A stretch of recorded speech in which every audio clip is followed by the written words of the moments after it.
Hello everyone. तो आज हम स्टार्ट करने जा रहे हैं basics of electrical stimulation.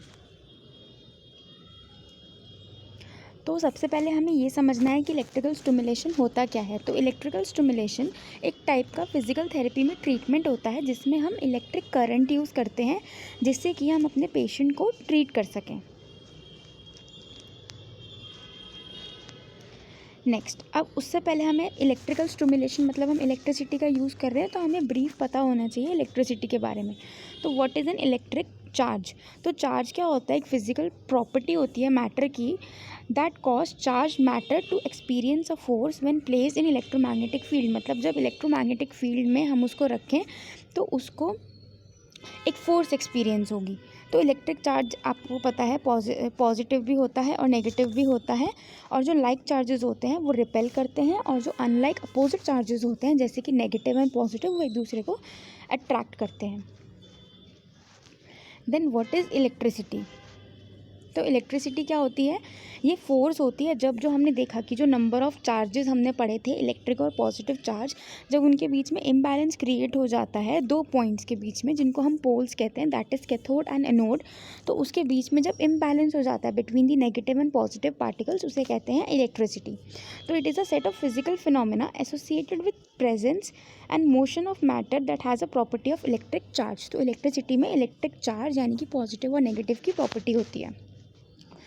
Now electric charge is created when electrons flow in order। तो इलेक्ट्रिक चार्ज कब बनेगा हमारा, जब जो इलेक्ट्रॉन्स होंगे वो फ्लो करेंगे, क्योंकि हमने कब बोला इलेक्ट्रिसिटी आएगी जब पॉजिटिव और नेगेटिव के बीच में हमारा इम्बैलेंस होगा। तो उसके बीच में जब हमारे इलेक्ट्रॉन्स फ्लो होंगे तो तब हमारा इलेक्ट्रिक करंट आता है। और ये किसकी वजह से होती है, इलेक्ट्रोमैग्नेटिक फोर्स, पोटेंशियल डिफरेंस या voltage. For electron flow to occur there must be a complete pathway. मतलब वो सर्किट क्लोज्ड होना चाहिए, अगर ओपन सर्किट होगा तो वो नहीं हो पाएगा मूवमेंट इलेक्ट्रॉन्स का।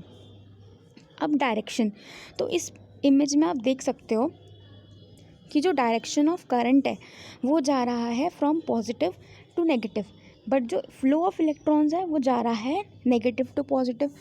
तो हमेशा जो करंट का डायरेक्शन होगा वो अपोजिट होगा from the flow of electrons. तो इस बात का हमें ध्यान रखना है हमेशा।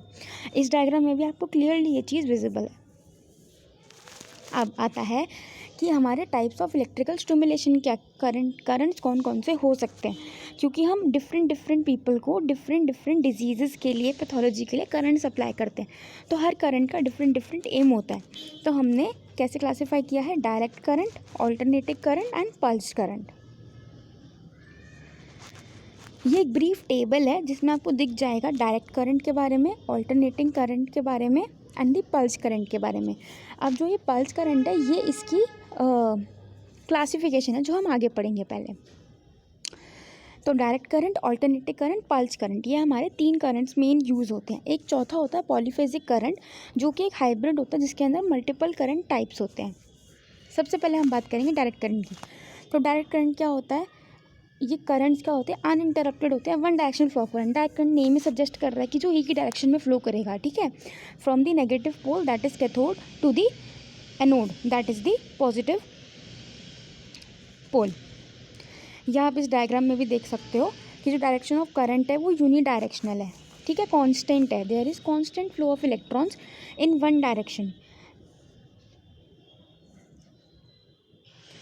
अब डायरेक्ट करंट को हम अपनी फिजिकल थेरेपी में, इलेक्ट्रोथेरेपी में गैल्वेनिक करंट भी बोलते हैं। ये एक एग्जांपल देख सकते हो आप फ्लैश लाइट का, कि इसमें जो इलेक्ट्रॉन्स, जैसे हमने बल्ब इंसर्ट किया है तो जो इलेक्ट्रॉन्स हैं वो अपना एक पार्ट में शफल कर रहे हैं। ऑल्टरनेटिंग करंट्स, अब जो ऑल्टरनेटिंग करंट्स होते हैं ये क्या होते हैं, बाई डायरेक्शनल होते हैं, ठीक है। बाई डायरेक्शनल से मेरा क्या मतलब है कि इनका जो डायरेक्शन ऑफ फ्लो है वो चेंज होता रहता है फ्रॉम पॉजिटिव टू नेगेटिव। जैसे कि हमने डायरेक्ट करंट में क्या पढ़ा था कि एक डायरेक्शन से दूसरी डायरेक्शन में जा रहे हैं, पर इनमें ऐसा नहीं होता। इनमें वो पॉजिटिव और नेगेटिव के बीच में डायरेक्शन चेंज करता रहता है, ठीक है। इसमें कोई ट्रू पॉजिटिव या नेगेटिव पोल नहीं होता। फॉर एग्ज़ाम्पल जो हम इलेक्ट्रिसिटी यूज़ करते हैं वो AC होती है हमारी। इंटरफेरेंशियल स्टिमुलेटर आपने पढ़ी होगी, IFT टेक्निक, उसमें भी हम मल्टीपल ऑल्टरनेटिंग करंट्स का यूज़ करते हैं। ये सेम एग्जांपल है फ्लैश लाइट वाला। इसके अंदर इन्होंने ऑल्टरनेटिंग करंट के एग्जांपल के बारे में दिया हुआ है। आप चाहो तो ये वीडियो पॉज करके आप इसे समझ सकते हो, और आपको समझना है तो आप प्लीज़ मुझे कमेंट कर दीजिएगा, मैं आपको बता दूँगी। अब जो एसी का बेसिक पैटर्न होता है दैट इज़ साइन वेव, क्योंकि ये ऑल्टरनेट करता रहता है तो इसका बेसिक पैटर्न है साइन वेव। अब इसकी कुछ पीक ऑल्टरनेटिंग करंट की कुछ कैरेक्टरिस्टिक्स भी होती हैं, जैसे कि एम्पलीट्यूड और पीक वैल्यू। तो एम्पलीट्यूड क्या होता है कि जैसे ये मान लो ये जो है ये हमारा एक बेस लाइन है, ठीक है, ये बेस लाइन हुआ, तो यहाँ से जो इतना ये इसने डिस्टेंस कवर किया है, तो जो ये हाइट है दिस इज़ दी एम्पलीट्यूड, ठीक है। पीक टू पीक एम्पलीट्यूड क्या हो गया, the distance from the peak of the positive. अभी ऑल्टरनेटिंग करंट है तो ये ऊपर नीचे नेगेटिव में जाएगा, फिर पॉजिटिव ऊपर पॉजिटिव में जाएगा, ठीक है। तो पीक टू पीक एम्पलीट्यूड क्या हुआ, जितना ये नीचे गया था और जितना ऊपर गया है उसके बीच का distance is peak to peak amplitude, ठीक है। अब एम्पलीट्यूड इज़ ऑफन यूज्ड, या आप इसकी लास्ट लाइन पढ़ो। लास्ट लाइन में उन्होंने ये बताया है कि एम्पलीट्यूड को हम ऑफन डिस्क्राइब कर देते हैं as the magnitude of the current, but ये टाइम नहीं दिखाता करंट का, जितने एक्चुअल टाइम करंट फ्लो हुआ है। फिर आती है हमारी साइकिल ड्यूरेशन। साइकिल ड्यूरेशन क्या होती है, is measured from the originating point on the base line to its termination points, मतलब जहाँ से आपका कर्व शुरू हो रहा है करंट का और जहाँ पे ख़त्म हो रहा है वह that is the cycle duration, ठीक है। तो a current of 100 hertz would change it direction of flow 100 times during 1 second, क्योंकि उसकी फ्रीक्वेंसी 100 हर्ट्ज़ है। ऐसे ही आता है हमारा फ्रीक्वेंसी। तो व्हाट इज़ फ्रीक्वेंसी कि number of time current reverses in one direction. हमने एसी में बोला कि वो पहले नेगेटिव में जाता है, फिर पॉजिटिव में जाता है, फिर पॉजिटिव से फिर नेगेटिव में आ जाता है, तो डायरेक्शन चेंज कर रहा है। तो कितनी बार 1 सेकेंड में डायरेक्शन चेंज कर रहा है वो हमें बताएगी फ्रीक्वेंसी। और जो फ्रीक्वेंसी और साइकिल ड्यूरेशन है वो हमारे इन्वर्सली रिलेटेड होते हैं। ये आप डायग्राम में भी देख सकते हो। ये जो सॉलिड लाइन है ये हमें बता रही है कि अगर फ्रीक्वेंसी जो है वो 1 हर्ट्ज़ की है, और जो ये डॉटेड लाइन है ये आपको बता रही है कि फ्रीक्वेंसी 4 हर्ट्ज़ की है। अब आते हैं पल्स करंट के बारे में। तो पल्स करंट क्या होता है कि नए तरीके का एक करंट बना दिया था, जिससे कि हम जो पेशेंट को स्पेसिफिक बायोफिजिकल इफ़ेक्ट्स पहुंचा सके। तो पल्सेस क्या होती हैं, pulses indicate the electron flow which is interrupted by discrete periods of no electron flow. मतलब पहले इतना टाइम करंट फ्लो हुआ मान लो, फिर इतना टाइम कोई करंट फ्लो नहीं होगा, फिर इतना टाइम करंट फ्लो हुआ, फिर इतना टाइम कोई करंट फ्लो नहीं होगा। अब ये एक ही डायरेक्शन में भी फ्लो कर सकता है या फिर बाई डायरेक्शनल भी ये मूवमेंट ले सकता है, ठीक है। अब ये जो इनके फेजेस हैं, जो ये पल्सेस हैं, इनको हम कैसे क्लासीफाई करते हैं, मोनोफेजिक में और बाईफेजिक में। मैं आपको बताती हूँ। अब पल्स करंट को हमने 2 में बांट दिया, मोनोफेजिक और बाईफेजिक। अब ये जो आप इमेज देख रहे हो ये है मोनोफेजिक करंट की, ठीक है, कि इनमें सिर्फ ये पॉजिटिव फेज पे ही चल रहे हैं, इनका कोई नेगेटिव फेज नहीं आ रहा, मतलब ये बेस लाइन के नीचे नेगेटिव पॉइंट पे नहीं जा रहे। तो दे हैव ओनली 1 फेज पर पल्स, एक पल्स है उसमें सिर्फ एक ही फेज है, सिर्फ पॉजिटिव का या फिर नेगेटिव का। इस इमेज में सिर्फ पॉजिटिव का ही है, ठीक है। अब ये जो हमारे मोनोफेजिक करंट्स हैं इनके अंदर एक नॉन पोलैरिटी होती है अंडर ईच इलेक्ट्रोड, तभी ये सिर्फ एक ही फेज में रहते हैं। High voltage pulse stimulator uses the monophasic current, जो हम फिजियोथेरेपी ट्रीटमेंट में यूज़ करते हैं। अब इसके भी कुछ कैरेक्टरिस्टिक्स होते हैं, जैसे कि एम्पलीट्यूड। तो एम्पलीट्यूड जैसे कि हमने पिछले में पढ़ा था, ये जो डिस्टेंस होगा वर्टिकली वो होगा हमारा एम्पलीट्यूड। पल्स ड्यूरेशन, जितना ये शुरू हो रही है पल्स यहाँ से और जितना ये टाइम ले रही है ख़त्म होने तक, टर्मिनेशन तक, दैट इज़ पल्स ड्यूरेशन। अब ये जो हॉरिजॉन्टल लाइन है इसको हम टाइम इंडिकेट करते हैं, तभी ये ड्यूरेशन बता पा रहा है। नेक्स्ट हम आते हैं बाईफेजिक करंट। अब ये जो बाईफेजिक करंट है ये सेकंड टाइप ऑफ क्लासिफिकेशन है ऑफ द पल्स करंट। तो इसके अंदर हमें क्या देखने को मिल रहा है कि जो पल्स है उसका एक पॉजिटिव पार्ट भी है और उसका एक नेगेटिव पार्ट भी है, मतलब कि पॉजिटिव आया दिस इज़ 1 फेज, फिर नेगेटिव आया this is the 2nd phase, hence it is known as biphasic. अब इसमें ये भी हो सकता है कि जो फॉर एग्जांपल मैं आपको इमेज ड्रॉ करके बताती हूँ एक, जैसे कि ये हमने बेस लाइन से स्टार्ट किया, ठीक है। अब ये हो सकता है कि ये इतना ऊपर गया और ये इतना ही नीचे आ गया, ठीक है, या फिर ये हो सकता है ये इतना ऊपर गया और ये इतना सा नीचे आके रह गया। तो ये तो क्या हुआ, सिमेट्रिकल, और ये क्या हो गया एसिमेट्रिकल, मतलब कि positive and negative are equal. Sorry,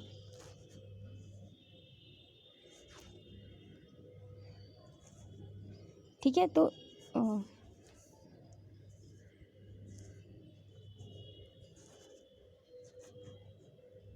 हाँ, तो इसमें क्या हुआ कि हमारा पॉजिटिव और जो ऊपर पॉजिटिव और नेगेटिव है वो बराबर है, इसमें पॉजिटिव और नेगेटिव बराबर नहीं है, तो ये हुआ एसिमेट्रिकल, और ये हो गया हमारा सिमेट्रिकल। अब सिमेट्रिकल और एसिमेट्रिकल में क्या फ़र्क होता है, जस्ट अ सेकेंड। इसमें फेजेस मिरर इमेज होंगी एक दूसरे की, इसमें नहीं होंगी, डिफरेंट डिफरेंट उसमें मैग्नीट्यूड होगा, एम्पलीट्यूड होगा। ईच फेज होता है इक्वल होता है बट अपोजिट होता है, इसमें इक्वल भी नहीं होता और अपोजिट होता है। पर phases in symmetrical pulse or balanced asymmetrical pulse cause physiological effect of positive and negative current flow to each other out over time. इसमें क्या होता है, they lead to residual physiological changes based on imbalances in charges. तो जो tense होता है वो हमारा एसिमेट्रिकल बाईफेजिक पल्स यूज़ करता है, वेराज जो न्यूरोमस्कुलर स्टिमुलेशन यूनिट्स यूज़ करते हैं हम, वो हमारा सिमेट्रिकल बाईफेजिक करंट्स यूज़ करते हैं। इस डायग्राम से आपको और क्लियर हो जाएगा, आप चाहो तो पॉज करके यहाँ पे इसको देख सकते हो। अब इसके अंदर हम पल्स एट्रीब्यूट्स के बारे में पढ़ेंगे कि इसमें हम क्या क्या चीज़ें देखते हैं, क्योंकि इसमें एक पल्स आ जाता है और एक फेज आ जाता है, तो हम दोनों का ड्यूरेशन देखते हैं। जैसे कि मैंने आपको बताया था कि जो हॉरिजॉन्टल लाइन होती है एक ग्राफ की, दिस लाइन, इसको हम टाइम से डिनोट करते हैं, तो ये हमें टाइम दिखाती है, ठीक है। तो पल्स ड्यूरेशन क्या होता है, distance that a pulse covers on the horizontal axis, और फेज क्या होगा कि बाईफेजिक फोर्स का जितना ड्यूरेशन हो रहा है उतना हो गया हमारा फेज ड्यूरेशन। अब जो फेज ड्यूरेशन होता है it is associated with electrical power, electrical charge, और फेज ड्यूरेशन टू शॉर्ट होगी तो current will not be able to overcome the capacitive resistance of the nerve membrane.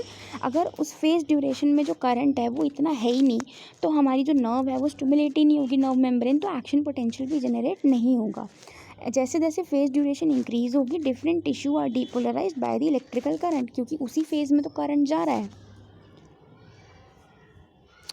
Then is the monophasic current and biphasic current. इसमें pulse duration and phase duration are equivalent terms, and in biphasic pulse duration is the sum of two phase duration plus the intra pulse period. Intra pulse period क्या होता है, देखो जैसे आप इस diagram में देख सकते हो कि इन्होंने बताया है कि ये जो है ये इंटरपल्स इंटरवल है, मतलब कि दो पल्सों के बीच का जो टाइम है that is the intrapulse interval, और ये हो गया हमारा इंटरपल्स इंटरवल। अब period during which electrons are not flowing, ठीक है, तो पहला हुआ हमारा इंटरपल्स इंटरवल। तो इंटरपल्स इंटरवल में क्या होता है, time between the end of one pulse and the start of the next pulse, यानी कि एक पल्स के स्टार्ट होने का टाइम और उसके ख़त्म होने के टाइम को हम कहते हैं इंटरपल्स इंटरवल। इंट्रापल्स इंटरवल या इंटरफेज इंटरवल क्या होता है, अ सिंगल फेज और फेज में be interrupted by an intrapulse interval. It allows time for certain metabolic events such as repolarization of cell membrane to occur. The duration of interpulse interval cannot exceed the duration of the interpulse interval. फिर आता है हमारा pulse period. तो pulse period क्या होता है, it is the elapsed time between the initiation of one pulse and the start of the subsequent pulse. It is the sum of pulse duration, interpulse interval and the intrapulse interval. फिर आता है हमारा pulse charge. तो ये क्या होता है, number of electrons जो कंटेन होते हैं विद इन अ पल्स, इसको हम कूलम में डिनोट करते हैं, ठीक है। तो मोस्ट भी जो हम इलेक्ट्रोथेरेपी मोडालिटीज़ यूज़ करती हैं उनमें जो करंट आता है दैट इज़ इन कूलम्स। तो pulse charge is a function. फिर आता है हमारा पल्स चार्ज। तो पल्स चार्ज क्या होता है, जैसे कि हमने अभी पढ़ा, it also carries its own charge. अब होता है हमारा फेज चार्ज। अब फेज चार्ज में क्या होता है, इट ऑल्सो कैरीज, जो फेज होता है हमारा वो भी खुद का चार्ज कैरी करता है, the phase charge. With biphasic current the phase charge is important when trying to evoke a strong muscle contraction. जितना ज़्यादा फेज चार्ज होगा उतना ही ज़्यादा कॉन्ट्रैक्शन होगा। फिर आती है हमारी पल्स फ्रीक्वेंसी। तो पल्स फ्रीक्वेंसी में आप देख सकते हो कितनी बार एक जो इंटरवल है, जो पल्स है वो अपने आप को रिपीट कर रही है at a regular interval of time. तो जब हम पल्स करंट यूज़ करते हैं तो फ्रीक्वेंसी जो मेजर होती है is by the number of pulse पर सेकेंड, PPS। वेराज जब हम ऑल्टरनेटिंग करंट यूज़ कर रहे थे, तो जो फ्रीक्वेंसी थी वो हम हर्ट्स में ले रहे थे। अब इलेक्ट्रिकल स्टिमुलेशन को कैरियर फ्रीक्वेंसी के थ्रू हमने 3 पार्ट्स में डिवाइड किया है, that is low frequency, medium frequency और high frequency. Low frequency less than 1000 cycles और pulses per second, medium frequency 1000 to 10,000 cycles per second, और हायर फ्रीक्वेंसी मोर देन 10,000, जो कि हम डायथर्मी वगैरह में यूज़ करते हैं। तो इन तीनों के अलग अलग अपने इफ़ेक्ट्स होते हैं। अब there is an inverse relationship between the frequency and the capacitive resistance offered by a tissue. एक जो करंट है जिसका 10 pps फ्रीक्वेंसी है, it encounters more tissue resistance than a 1000 pps current and would require an increased intensity to overcome the resistance. मतलब जितना कम current होगा उतना ही ज़्यादा उसको रेजिस्टेंस मिलेगा टिश्यू के अंदर। फिर आता है हमारा पल्स राइज टाइम। तो पल्स राइज टाइम क्या हुआ कि जितना टाइम इसको ऊपर उठने में, राइज करने में ले रहा है, that is pulse rise time. और पल्स डी के टाइम जितना टाइम ये नीचे लेने में आ रहा है, that is the pulse D के टाइम। इसको हम नैनो सेकेंड में मेजर करते हैं। अब इसको हमने पल्स राइज टाइम को हमने 2 में डिवाइड किया, दैट इज़ दी, एक तो बहुत जल्दी रैपिडली राइज हो रहा है और एक हो रहा है हमारा स्लोली राइजिंग। तो इन दोनों के ग्राफ भी अलग अलग बनेंगे। जैसे कि अगर ये रैपिडली राइजिंग है तो इसका ग्राफ कुछ यूँ बनेगा, और अगर ये स्लोली राइजिंग है तो ये धीरे धीरे धीरे धीरे, तो इनका ग्राफ कुछ ऐसे बनेगा। तो ये क्या करता है, डीपोलराइजेशन कॉज करता है, इसमें अकोमोडेशन नहीं होता और एक्शन पोटेंशियल जनरेट होता है। ये डीपोलराइजेशन नहीं करता, इसमें नर्व अकोमोडेशन हो जाता है क्योंकि करंट बहुत धीरे धीरे बढ़ रहा है और एक्शन पोटेंशियल भी एलिसिट नहीं हो पाता इसी वजह से। अब हम बात करते हैं बर्स्ट की। फॉर एग्ज़ाम्पल आपने बर्स्ट टेंस का नाम भी सुना होगा। तो पल्स ट्रेन या बर्स्ट क्या होता है, these are currents that are regularly interrupted by periods of non current flow. जैसे कि आप यहाँ देख सकते हो, पहले एक फेज़ आया, पल्स आया, फिर रुक गया, फिर कोई इलेक्ट्रॉन फ्लो नहीं हुआ, फिर दोबारा आया, रुक गया, फिर दोबारा आया, फिर रुक गया, फिर ये पूरा एक लंबा गैप आ गया, फिर दोबारा से आपके पास एक पल्स ट्रेन आई। फिर इंटरबर्स्ट पीरियड क्या होता है, the length of time between the burst. जो length of time between the burst होता है उसे हम कहते हैं इंटरबर्स्ट इंटरवल। एम्पलीट्यूड रैम्प, जिसे कहते हैं हम रैम्पिंग करना। तो that is the gradual increase in the intensity of a pulse train, जैसे कि आपको यहाँ डायग्राम में भी दिख रहा है। तो रैम्पिंग हम क्यों करते हैं, हम क्यों धीरे धीरे उसका वो बढ़ा रहे हैं, तो इसके लिए हम करते हैं, it is a gradual increase in the output intensity and force of muscle contraction. As the intensity of ramp continues to increase, more and more motor units are recruited into the contraction as amplitude increases. तो ज़्यादा से ज़्यादा motor units recruit करने के लिए हम ramping करते हैं। तो जो रिजल्टिंग कॉन्ट्रैक्शन होती है, it resembles a voluntary muscular contraction. So patient appreciates a slow rise time because the intensity is gradually increased, reducing the sensation of shock. तो ये पेशेंट के लिए भी कंफर्टेबल रहता है। अब ये एक टैबुलेटेड फॉर्म है जिसमें कि हमने तीनों करंट्स के बारे में बात करी है, ठीक है। तो पहला है हमारा डायरेक्ट करंट। डायरेक्ट करंट की डेफिनेशन क्या हुआ, uninterrupted one directional flow of electrons, alternating uninterrupted by directional flow of electrons. Pulse में मॉडिफाइड करंट है और ये बाई डायरेक्शनल यूनिडायरेक्शनल दोनों तरीके में हो सकता है। फ्लो इसका हमेशा यूनिडायरेक्शनल होगा, ऑल्टरनेटिंग का बाई डायरेक्शनल, पल्स का दोनों हो सकते हैं। अब डायरेक्शन ऑफ फ्लो कहाँ होगी, from the negative to positive. ये मोस्ट कंफर्टेबल करंट होता है ऑल्टरनेटिंग करंट, और जो इसमें कोई ऑल्टरनेटिंग करंट में true positive true negative poles नहीं होते, तो जो इसके इलेक्ट्रॉन्स हैं वो शफल करते रहते हैं between the positive and negative.